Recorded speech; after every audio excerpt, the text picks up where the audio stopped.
I spent most of my life trying to reach a place where I would finally feel free.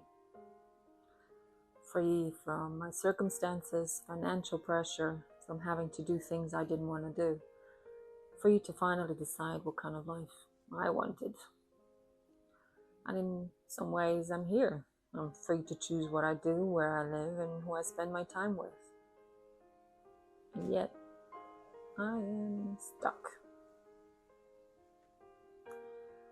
So much advice about improving your life starts with the assumptions that you know what you want, that there's a goal you are working towards, a dream you're trying to achieve, something you want. But what happens when you don't have that? What happens when, after years of putting your own wants aside, you really do not know what they are? To be honest, I'm not sure if I ever really knew. For most of my life, there was something I wanted to get away from. I was angry at my circumstances. I was afraid of being trapped. I wanted to prove that I could build something better. Fear and anger gave me direction. They were not exactly healthy, but they made me move. They kept me going. Now that they're not driving me anymore, I keep asking myself, what actually motivates me? I don't have some hidden dream or goal that I have been avoiding. I genuinely don't know what I want. Also, I don't trust myself anymore. If the decisions I made brought me to where I am now, how do I know that my next decision will be any better? How do I know I'm not just repeating the same patterns again? It is not only about trusting myself. Somewhere along the way, I stopped trusting that all this effort leads to a better outcome. I spent years trying. I worked hard, adapted, studied, made plans, changed countries. I started over more than once. I wasn't sitting around waiting for life to happen. I was doing everything I thought I was supposed to do. Some things worked out, but a lot of the time they didn't.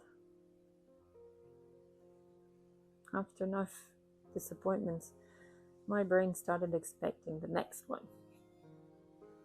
So now, before I even try something, it has already played out every possible way it could and will go wrong. When that becomes your default way of thinking, even small decisions feel much bigger than they really are. Simple things become much bigger than they should be.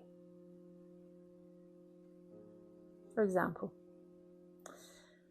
I found an old armchair by the side of the road recently. I don't know what made me pick it up. I just saw it and thought, maybe this could be a project. It did not cost me anything. It was already on its way to the dumpster. So even if I ruined it, it would not really matter. And then I found out it was not just an old chair. It was a designer chair called Panther by Arndt Lande, probably made under license in former Yugoslavia. For a moment, I was excited. It felt like I found a buried treasure. And then almost immediately, the other voices appeared.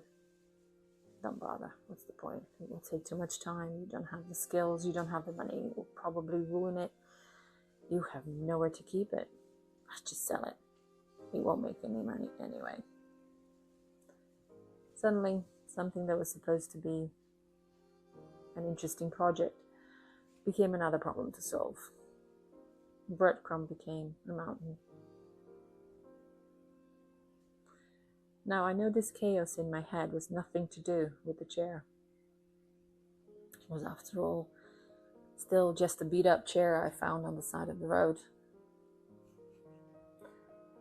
Some part of me wanted to try something without knowing where it would lead. Some part of me ran an old script. Everything is transactional. It is all about survival. And another part of me was trying to protect me. Because hoping is dangerous. Trying is dangerous.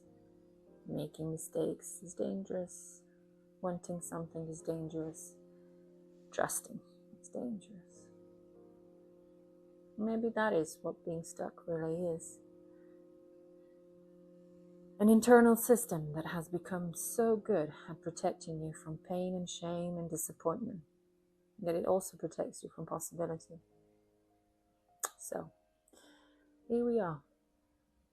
I don't trust my old ways anymore, and I don't yet trust myself to choose a different way.